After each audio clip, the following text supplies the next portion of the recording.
যারা ফুটপাতে ব্যবসা করেন, বাবা ফুটপাতে ব্যবসা করেন, কোনো ভাড়াও দেওয়া লাগে না, কোনো চাঁদাও দেওয়া লাগে না, কিন্তু অপরিচ্ছন্ন করেন। যদি অপরিচ্ছন্ন রাখেন তাহলে ফুটপাতে ব্যবসা করতে দেওয়া হবে না। মশা মারতে হবে, পাশাপাশি পরিষ্কার পরিচ্ছন্ন থাকতে হবে। এই দোকানদার ভাইদের বলতে চাই, যে যেখানে দোকান করেন আপনার দয়া করে বড় একটা ব্যাগ রাখেন। কোন তরকারি, কোন লিচু বিক্রি করেন, এগুলো তালের বিচি, যে যেটাই করেন না কেন রাস্তার মধ্যে যাতে কোনো আবর্জনা না পড়ে। এই রাস্তার মধ্যে আপনার পরিষ্কার রাখবেন। নিজেরা পরিষ্কার পরিচ্ছন্ন থাকলে তাহলে অসুখ বিসুখ কম হবে।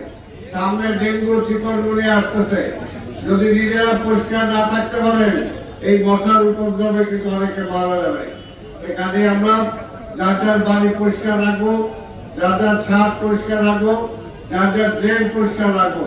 আমি মাঝে মাঝে এই বাজারের সামনে এসে দাঁড়াই, যারা ফুটপাতে ব্যবসা করেন, বাবা ফুটপাতে ব্যবসা করেন, কোনো ভাড়াও দেওয়া লাগে না, কোনো চাঁদাও দেওয়া লাগে না, কিন্তু অপরিচ্ছন্ন করেন। যদি অপরিচ্ছন্ন রাখেন তাহলে ফুটপাতে ব্যবসা করতে দেওয়া হবে না। পরিষ্কার, একদম সব পরিষ্কার থাকতে হবে আমরা চাই। আর এই রাস্তাটা যাতে সম্পূর্ণ পরিষ্কার থাকে, আপনার ব্যবস্থা চিন্তা করবেন, ব্যবস্থা করবেন যা যা দরকার।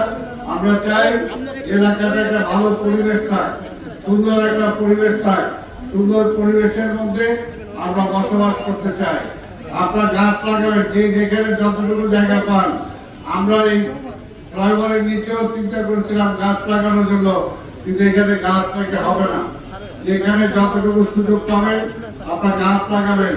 আমাদের পরিবেশ যদি বান্ধব করতে হয়, গরম যদি কমে আনতে হয়, তাহলে কিন্তু গাছের অক্সিজেন আমাদের দরকার। সেটার জন্য আপনারা চেষ্টা করবেন।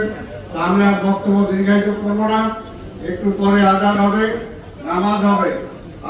আমরা সবাই আল্লাহর দরবারে দোয়া করব।